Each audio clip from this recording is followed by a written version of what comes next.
Hey there, Hobby Warriors. Welcome back to the channel. If you're new here, welcome. Glad to have you. Today is going to be the start of my Horus Heresy 2.0 Tactica series. We're going to go through all of the legions in the game and kind of give a broad overview of how they work, some key units you want to consider in your list building, and just kind of brain dump thoughts and tips and any tactics that I might have to share. Before we get into that, though, if you've been watching the content for a while, and you're not subscribed yet, go ahead and click that subscribe button, hit that notification bell so that you know anytime I release new content, and make sure you give this video a thumbs up if you like it. And also, if you're interested in helping the channel grow, or you want to help out, or maybe even just buy me a coffee, there are links in the video description if you're so inclined. Any donation.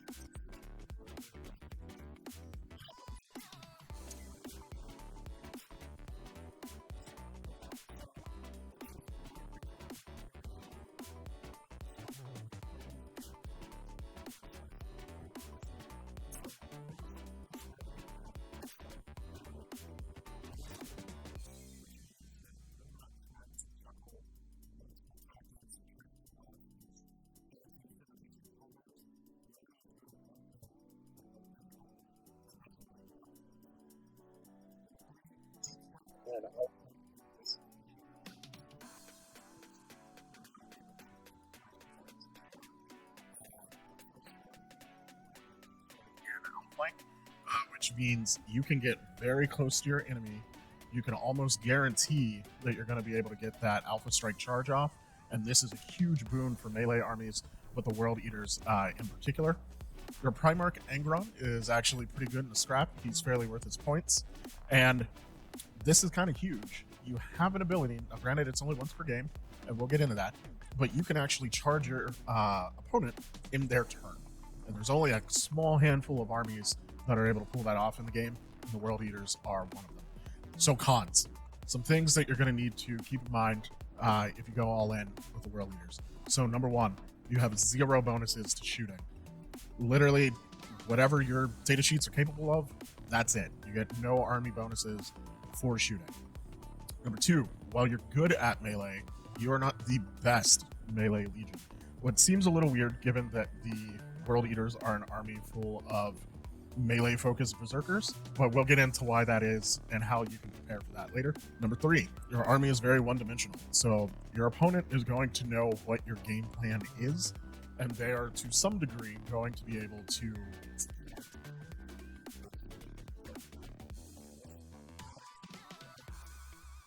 for some legions are cowards, and while most people would find fighting and melee combat an honorable way to, hash out your problems on the battlefield, some people like to sit in tanks. So you need to be able to prepare for that. And then lastly, your army is going to require assault transports for certain units to get the most out of them, and all of the assault transport options in the game are relatively expensive, points-wise, also monetarily. So you want to take that into account when you're selecting what units that you want to have in your army and which ones you're going to leave on the shelf.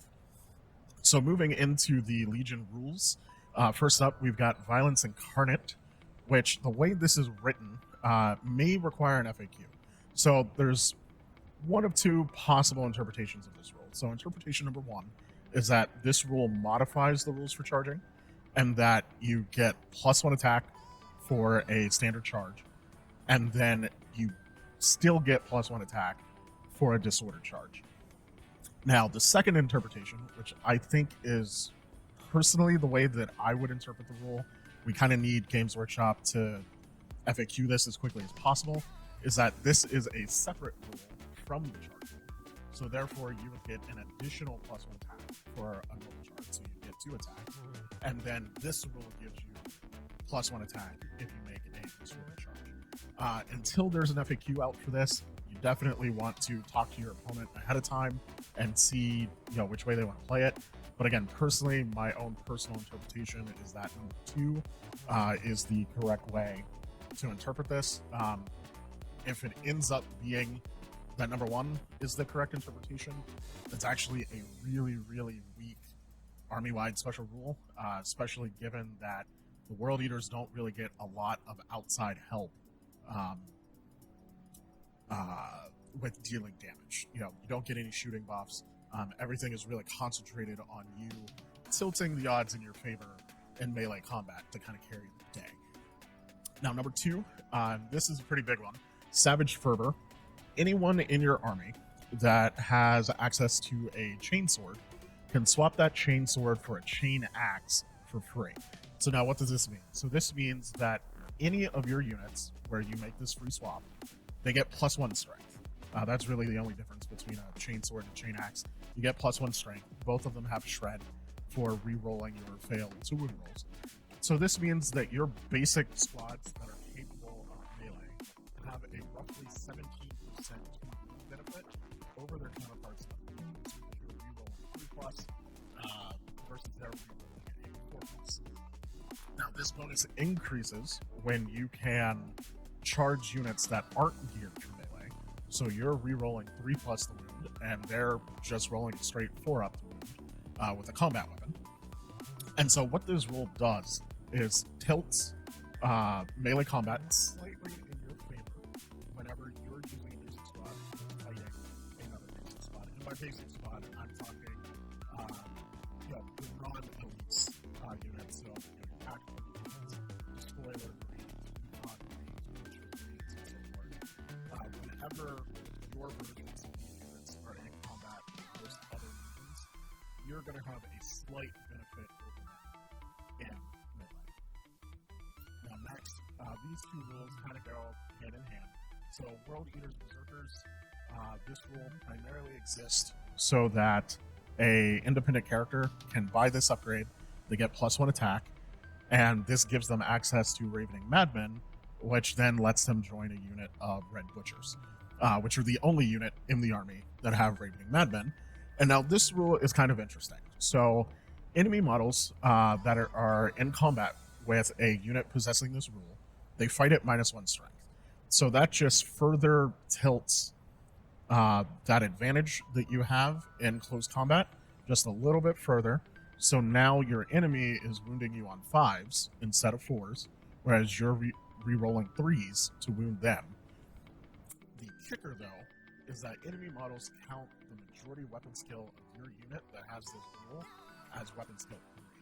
So because you're Berserker Madman and you don't care about protecting yourself, it's easy for the enemy to hit you, but it's harder for them to wound you. So over time, throughout the course of the game, you'll end up taking more hits, but you should take less wounds. This really only applies to one unit in the army. Well, 2 units. Engron has a special modified version of this rule. So it's not going to come into play often, but it is something that you could potentially build around if you so chose. All right, so now your advanced reaction, and boy, oh boy, is it a good one. So the Savage Tide. So I'm not going to read through all of the verbiage. You guys can see that on the screen. We're just going to get straight into unpacking this. So when one of your units gets shot in your opposing opponent's shooting phase, you can go ahead and use this reaction once per game. You essentially get a free apothecary for the duration of that shooting. So your whole unit gets a 5-up Feel No Pain against all of the shots, and then as soon as your opponent is done resolving all of the shots from their unit, you get to charge that unit, and your opponent is not allowed to react to it. So this is a huge way to play mind games with your opponent and really make them think about their shot priority. And it can also end up potentially causing your opponent to decide not to shoot something, therefore giving you a little bit of sort of pseudo defense, because they're afraid of being charged in their turn by something very nasty. So this is a great advanced reaction. It can be really powerful.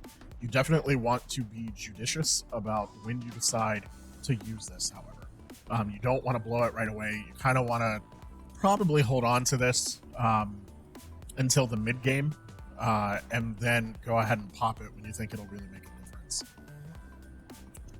So next up, you've got a set of 4 special Legion specific weapons. Now, any of your characters, not just independent characters, but your squad sergeants, any model with the character subtype can swap their chainsword for 15 points and take one of these, I'm going to say Kaidare weapons. I might be pronouncing that wrong. People can feel free to correct me down in the comments. Now, in the previous edition, these weapons were widely panned. Most people were not a fan. They're not overwhelmingly crazy good in this edition. However, they are improved, and some of them definitely do have uses. So my personal favorite are the Phalanx Blades, which give you +1 initiative whenever you're involved in a challenge, and then you have a 50% chance of your wound roll being AP2 because it's a rending 4+ weapon, and then it's also a paired weapon, so you get +1 attack and +1 strength. So this is really, really good and can give you an edge for your squad sergeants if they find themselves in a challenge. Another really good one for your independent characters, who, remember, most of your Pretours are already going to be initiative 5.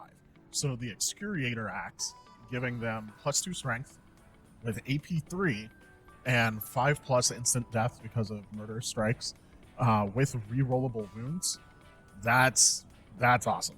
I mean, the +2 strength alone, you're probably going to be wounding on 2s, sometimes 3s, and then being able to re-roll that, you can make an independent character very, very deadly by giving them that axe. All right, next up, we've got our Warlord Traits. So we've only got 3 of them. One of them is Traitor only. However, let's be realistic here. If you're playing World Eaters, you're probably going to take the Traitor Legions. But first up, we've got Blood Hunger, which now this is a great Warlord trait. It has some upside and some downside. In my opinion, though, the upsides definitely outweigh the downside. So you get +1 wound per melee kill, which caps at 6 wounds. So that's one form of wound regeneration, which most legions don't have access to. You get +1 movement reaction, which is great for either getting you closer to an enemy unit so that you can charge them in your turn, or if you're fighting a legion that might have slightly better melee units than you, that gives you an additional reaction so that you're able to move away from them, hope that they fail their charge so that you can get the charge in your turn and kind of help lead that combat in your favor. Now, the downside is that your Warlord and any unit that they're attached to must always attempt to charge the closest single unit in every single charge phase. So now, where that is a detriment, it means that your enemy, if they're savvy, can use this against you and kind of bait your Warlord and the unit that they're joined to, kind of bait them off with objectives, or kind of potentially drag them away from the important part of the battlefield. They can use like a chafe unit to sort of get your Warlord's attention and then just kind of have him run off somewhere where he's not going to be useful. So you do need to be very, very careful about how you're placing your miniatures and keep this in mind. But personally, that detriment does not take away from how good Blood Hunger is. Now, the one in the middle, Cloaked in Blood, this one I am not a fan of. All it really does is just enemy units locked in combat with your Warlord get -2 leadership, and you get an extra movement reaction. We don't really have any other tech in the World Eaters to manipulate leadership. We're not the Night Lords. So this might help break a unit, and possibly you might be able to sweep them, but it's a lot of ifs. You're not necessarily going to see a lot of benefit out of this Warlord trait. But then lastly, the Butcher's Claws, which is a great general purpose trait. If you're not building around a Blood Hunger build, Butcher's Claws is very, very solid. You get +1 strength for the Warlord and the unit that they have joined whenever Violence Incarnate triggers. So whenever you successfully make a charge, the Warlord and the unit that they're attached to is going to get +1 strength, which is a really great bonus. You can use this to, put your Warlord with, say, a Despoiler squad, and then once that Despoiler squad makes their charge, they're +1 strength for all having chain axes, and then they get another +1 strength for the Butcher's Claw Warlord trait, which means you're wounding on a rerollable 2+, which is amazing. So now we're on to our Rights of War. So we get 2 custom Legion ones. On the left, we've got Berserker Assault, which is all World Eaters get +2 to your run moves and your charge moves. It's important to note that this +2 charge bonus is on top of the normal bonus that you would get for your movement value. So in this edition, units that move faster than your standard walking line infantry unit can get a charge bonus. So for instance, assault squads with jump packs get a native +2 whenever they charge. This gives you another +2 on top of that. So that is a huge boon to almost guarantee that a lot of your army can get into combat straight out of Deep Strike or straight out of Outflank. The +2 to your run moves kind of encourages you to play with a horde infantry list in order to get use out of that, so that you can go ahead and use those extra 2 inches to help move you out of your deployment zone on the first 2 turns of the game. You also get +1 leadership against pinning test, which again kind of it's a small buff if you're running that horde infantry list, because you're going to end up taking shots while you're running across the board. This also gives you Rampager squads as troop choices. Important to note, not line choices, but you can take them as troops.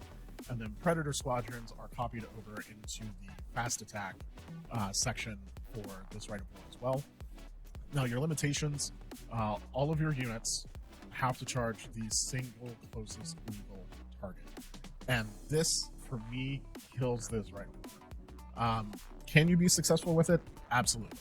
However, it gives a lot of power to your opponent to decide, which of your units are going to make it into combat and which ones aren't. Which means that they can set up matchups that are favorable for them, and you're not going to be able to bring your hammers to bear where you would want to. The other limitation, which isn't that big of a deal, is you're just not allowed to take an allied attachment because you're too crazy and no one wants to work with you. That limitation, not a big deal, but the being forced to charge the single closest legal target is definitely what keeps this Right of War from being competitive, in my point of view. Really great for a fluffy narrative game, but if you're in a more competitive environment, the other Right of War is going to be for you, and that is the Crimson Path. So all World Eaters infantry ignore the first wound inflicted on them in each phase. There's no rolling, there's no saving. This isn't an invulnerable save. That first wound is just gone. It did not happen. Someone shoots a tactical marine with a las cannon in the face, you just ignore it. And this is army-wide, so each one of your units on the table can ignore that first wound in each phase. That is a huge defensive buff where this army really struggles because it doesn't have a lot of defensive tech. So this is absolutely huge, and alone would be a great reason to take the Crimson Path. But it gets even better. So all of your World Eaters independent characters gain It Will Not Die 5+ while outside of their deployment zone.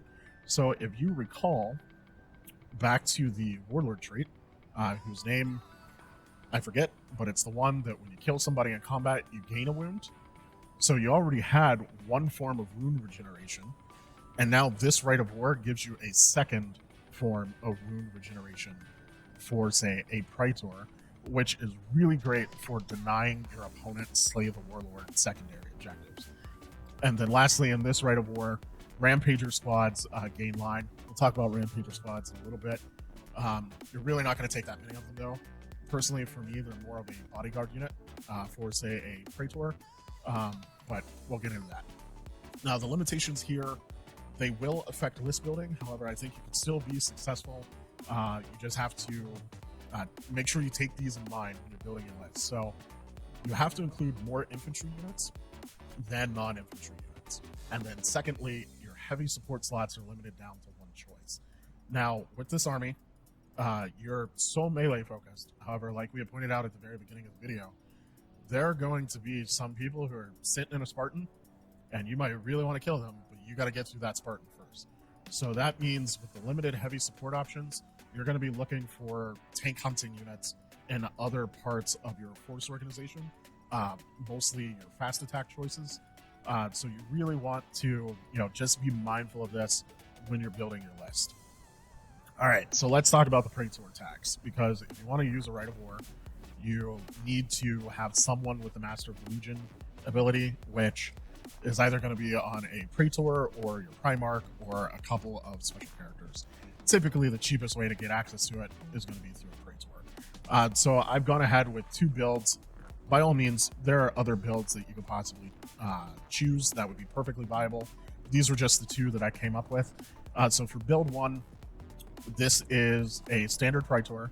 You don't need Terminator armor.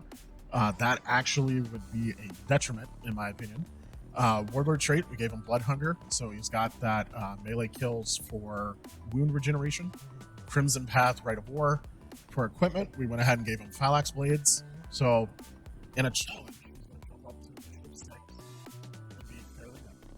And then we also gave him either a bike or a pack, depending on Outrider squad, Outflank, or if you wanted him in some sort of assault squad in Deep Strike for 155 minutes. So this guy, ultimate survivalist, doesn't start on the board. So your opponent can't kill him because he's not there. And then most likely on either turn 2 or 3, he'll drop down either in Deep Strike or from Outflank. And then because of the jump pack or the bike and him having a movement value of 12, he's going to get that +2 native charge bonus.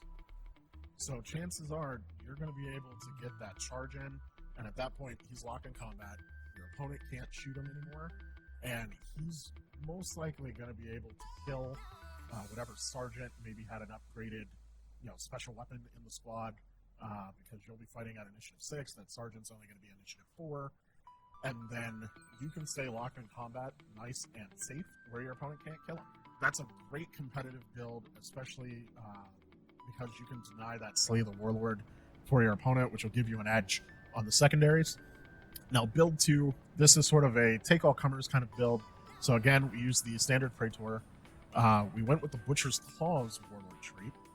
So this is where he's going to gift whatever unit that he's with +1 strength on the charge.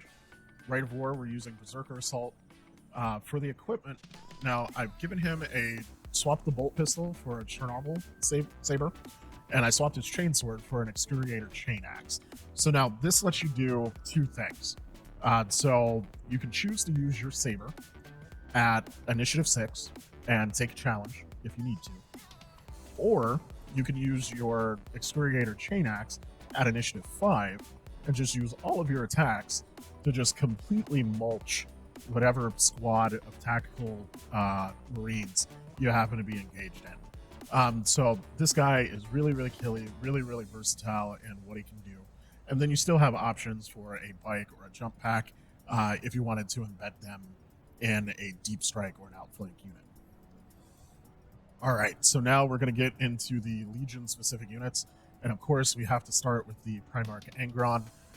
Now, the miniature here that I have on screen, quick sidebar, is a sculpt by Horde Miniatures, 3D printing miniature company. You can find their web store on myminifactory.com. But I just absolutely love that sculpt. Well, large sidebar. It was supposed to be a quick sidebar. My fiance is actually really, really excited to start playing World Eaters, and I'm probably going to print and paint this version of Engron on the channel, so you guys can look forward to that in the near future. But let's talk about its stats. So 450 points, which is kind of, standard for most of the Primarchs. You get your Primarch stat line with weapon skill 8, a 2-up armor save with a 4-up invulnerable. Now, Engron is really good in melee. So you get 6 attacks base with an extra attack for paired weapons. You're getting rerollable hit rolls on weapon skill 8, which usually means you're going to hit on a rerollable 2. You're getting rerollable wound rolls, which means you're getting rerollable 2s. You're AP2 natively, you get a 3-up instant death, and you get armor bane. So you're hitting vehicles for 6 plus d6 damage. And you're +2 strength on the charge. In addition to that, from turn 2 onward, Engron gets +1 to his attack stat per turn to a cap of 10, which does not affect your bonus attacks. This is directly buffing your attack stat, which can only go up to 10. He's also got Rampage, so if he's outnumbered in combat, you get an additional 2 attacks. And now the neat thing with Engron is for every one of his attacks that he has, he can challenge that number of characters involved in his combat, and then he divvies up his attacks amongst them. So let's say you're in combat with a unit that had an attached independent character and an apothecary. He can challenge all 3 models and then split his attacks between them. So he's really, really good at kind of scalpeling out the defensive layers of units. Now, the other nice bonus with him is all of your World Eaters get a free 6-up Feel No Pain and a 3++ invulnerable save against psychic wounds. So wounds from force weapons or from psychic abilities. Now, that is just a flat-out counter to 1,000 Suns. So if you have a 1,000 Suns player in your meta, you definitely want to think about getting yourself an Engron model. And then the 6-up Feel No Pain, army-wide.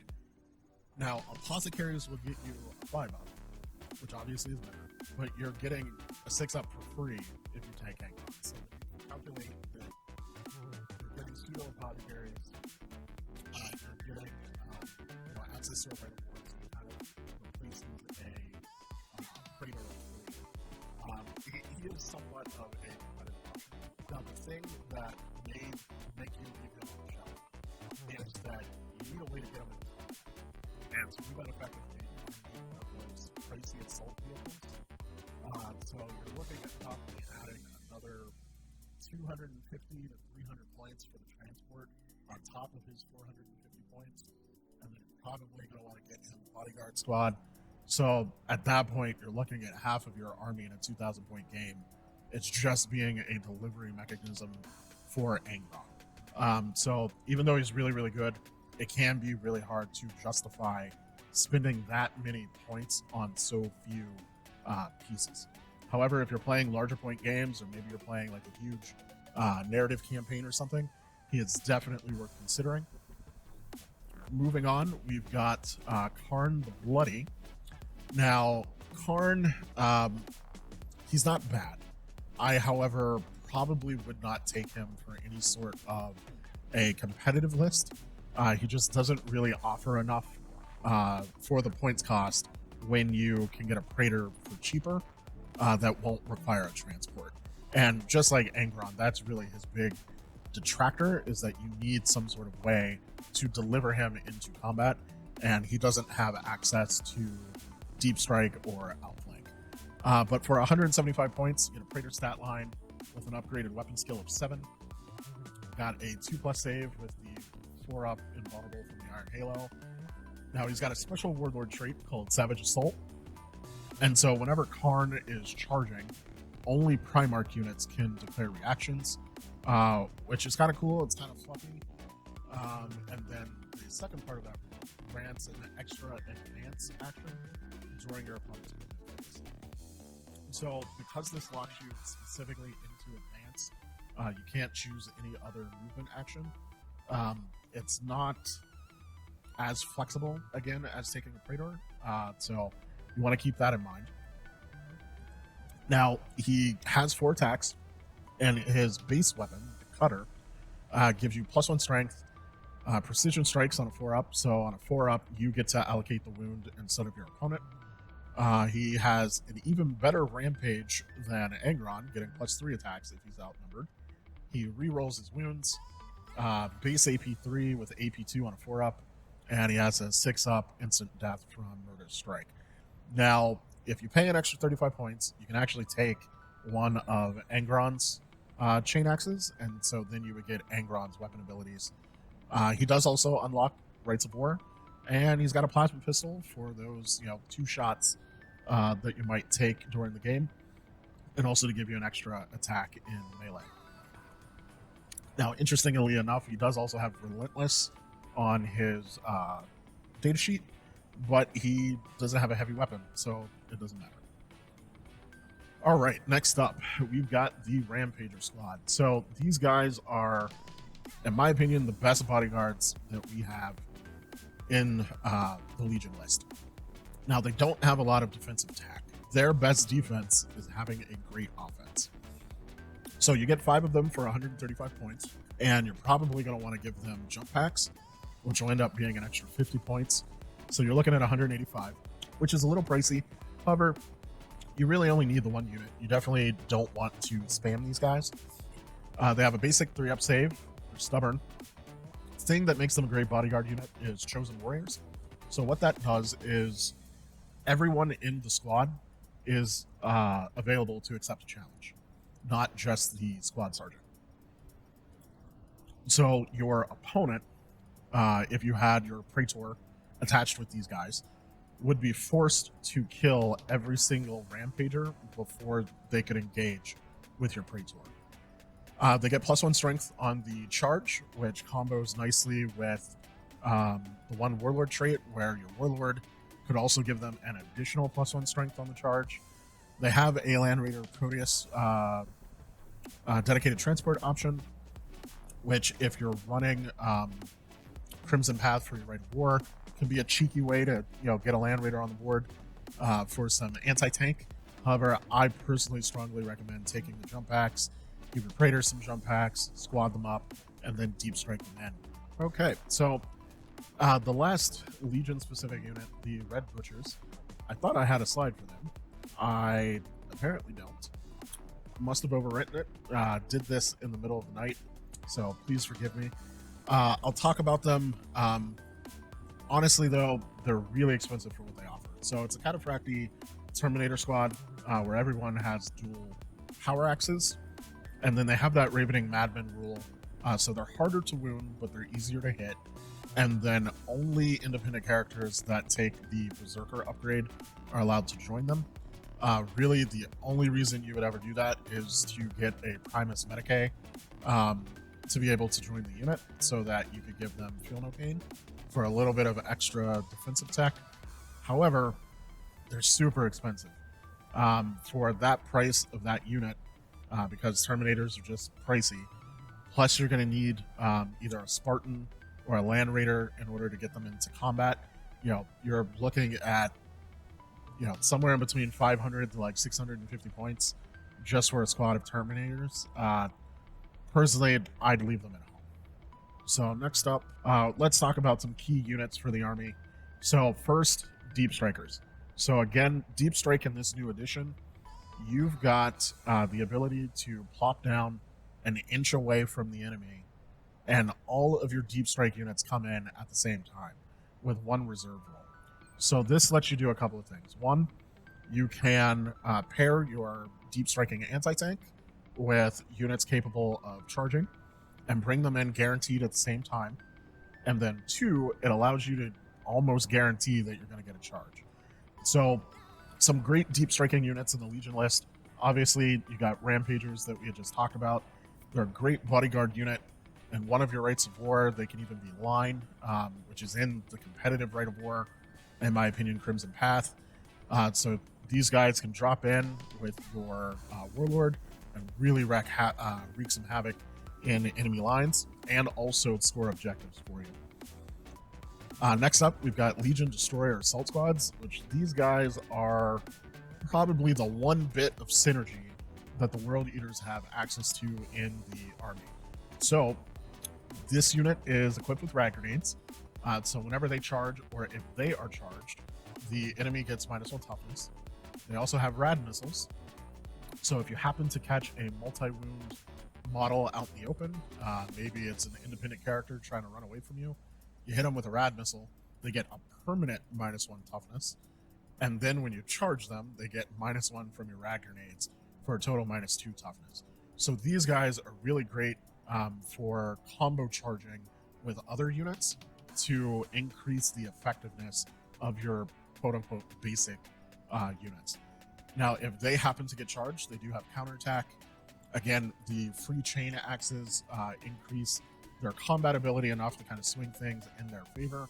And then the sergeant can take Kadare weapons, which might be a good upgrade to turn them into a melee blender. Next up, we've got the good old standbys, the Legion Assault Squads. They're line, they got jump packs, they're great for clearing objectives. Now, these next options, these are going to really be your, I like to call them can openers, but these are going to be your quote unquote heavy support that are going to help you crack those tanks so that you can charge whoever's hiding inside. So first, you've got your Legion Skyhunter Squadron. I personally, I really like these guys. So you can give them all multi-meltas, which are re-rolling to hit. You get the melta ruled, so you got armor bane, really great for opening tanks. They come stock with hit and run, so they don't have to be bogged down in combat. And then their sergeant is allowed to take Hyderi weapons, which takes a unit that typically was meant to be a mobile shooting platform, and it now gives them some close combat punch. So these guys can actually crack open a tank on their own, and then they can actually go in and charge so that they're safe during your opponent's shooting phase, and then they're allowed to leave and do it again. This is going to be an all-star unit for the World Eaters. Highly recommend taking a look at that for your own personal list. Next, we've got the Land Speeders, so the Javelin and the basic Land Speeder Squadron. And again, it's deep strikeable Melta. You could set it down in the rear arc of a vehicle, light that vehicle up with some Melta shots, and then use somebody else to go ahead and charge in. Moving on, we've got our Outflankers. And now these are people who can move in from a designated spot on a board edge and then go ahead and charge straight out of Outflank. And you can really, really get some nasty surprises out of these units. So cheapest chip, Scout Squads, number one. They can all take Melta Bombs. They've got Shroud Bombs that kind of help keep them safe. Everybody can take free chain axes, and your Sarge can take Kadiri weapons. These guys are so cheap. You can throw, afford to put in like 3 squads of them into a list, and because of those chain axes, because of the Kadiri weapons, you're able to send a scout squad up against, say, a Legion support squad, and have your squad just happy to scout squad. Absolutely delicious. Same idea with the Honest squad, slightly more expensive.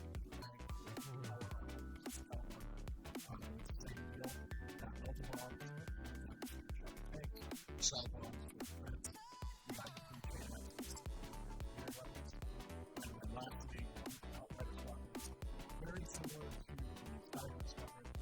Take Delta, but also takes the back of the run, and then other world leaders, they're actually not that into combat, so they can charge after they open up the target, they can then hide in combat, and then during your turn, they can use hit and run to go do it all again. Now, the Land Speeders are in here as well because they can also outflank. You don't necessarily have to deep strike them. But then we've also got the Land Raider Explorator, which you trade transport capacity for the ability to outflank. And outflanking twin-link glass cannons is definitely a thing. So that might be a good use of your one heavy support slot in the Crimson class. Alright, so now some just general purpose units that are going to be really good for you. So you've got your Legion Spoiler Squads. These would be my go-to choice for a troop choice. They're line, really good at clearing any squad off of objectives. Everybody can take a free chain axe. One thing you want to consider is that more than likely you're probably going to have to buy rhinos to get these guys up the field, and you can't charge out of a rhino. However, that's not a problem. So you can use your spoiler squads after they've disembarked. They're not allowed to charge in your turn, but because of your advanced reaction, they can threaten a charge in your opponent's turn. So I really like their ability to not only get work done, but also play a little mind games with your opponents. Obviously, next up, we've got the Apothecarion detachments. The Boys D combat drugs for the Field of Pain. If you're going to run Berserker Assault, you're going to have like melee hordes. Having that Feel No Pain save to try and save some of the boys as they're running across the field is definitely something to consider. Also, sticking jump pack apothecaries into your outflank and your deep strike squads to make sure that they can do work. Apothecaries are just, in my opinion, absolutely essential for this army to be able to work. Primus Medicae. So really the only reason you take this guy is if you're running Red Butchers. It's the only way to give Red Butchers a proper Feel No Pain save. and kind of help protect your investment if you're going to add them in the list. Last up, Legion Contemptor Talents. So Dreadnoughts are great in this edition. They're highly customizable, so whatever you're lacking in your list, you can tailor your Contemptor Dreadnoughts to be able to fill that hole. They're very survivable with a 5-up invuln, really high toughness, multiple wounds. But the other really nice thing is you can get multiple Dreadnoughts in one elite selection. So because you're lacking heavy support slots, if you're running one of your Rites of War, and you're going to want Rampager squads, you're going to probably want some other elites choices. Being able to get multiple sources of anti-tank out of one elite slot is very important. And then lastly, we've got the assault transports. I flipped through. I think I got them all. If I'm missing any, you can go ahead and leave a comment down below. But you've got your Land Raider Proteus, the non-explorator version, the Land Raider Spartan, Stormweaver Gunship, and the Charybdis drop pod.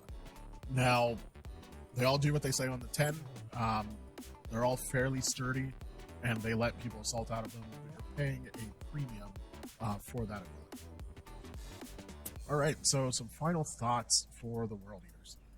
So your Legion rules are very, very focused, which gives you a very clear direction for list building. The way the rules are structured, they really encourage the use of your cheaper units and having redundancy in those units to get work done. Now, when it comes to your Rites of War, in my opinion, Berserker Assault is a trap. +4 to charge on jump pack and bike units sounds awesome, and it can be awesome to 100% guarantee a charge straight out of Deep Strike. However, your units can be baited off of objectives, and you need to be able to take and hold objectives in order to win your games. So your more competitive option is going to be Crimson Path. It's very easy to deny Slay the Warlord with Crimson Path. It gives your army a layer of defensive tech that you wouldn't otherwise have, and the limitations of the Rite of War are easily mitigated by taking anti-tank in your fast attack slots. Now, when you're building your list and you're playing your games, in order to be successful, you want to maximize your Alpha Strike potential. Now, keep in mind, when I say Alpha Strike, it's not necessarily blowing your opponent off the table turn one. It's more so making sure that you're utilizing both your Deep Strike and your Outflank in order to pick your fights and strike first. So your key units are going to be off the table for the first turn or two. Your opponent, they're not going to really be able to shoot at the things that they want to shoot at. And then out of nowhere, you're putting a horde of angry Marines right next to them. So you want to make sure that you're putting your tank hunters and melee squads in both of your reserve pools. You want to mix it up. Your basic units can put in serious work. So definitely consider those before you start looking to your more expensive units. The way to be successful with World Eaters, in my opinion, is going to come down to having more bodies than your opponent, not necessarily the quality of those bodies. And going right along with that point, don't try to punch above your weight class. There are other legions where their legion specific dedicated close combat units will eat your special units alive. Like Invictus suzerains for the Ultramarines, everyone gets AP2 power axes that strike at initiative. Like, they will completely wipe out most of your units that you can bring. So you don't want to fight those units.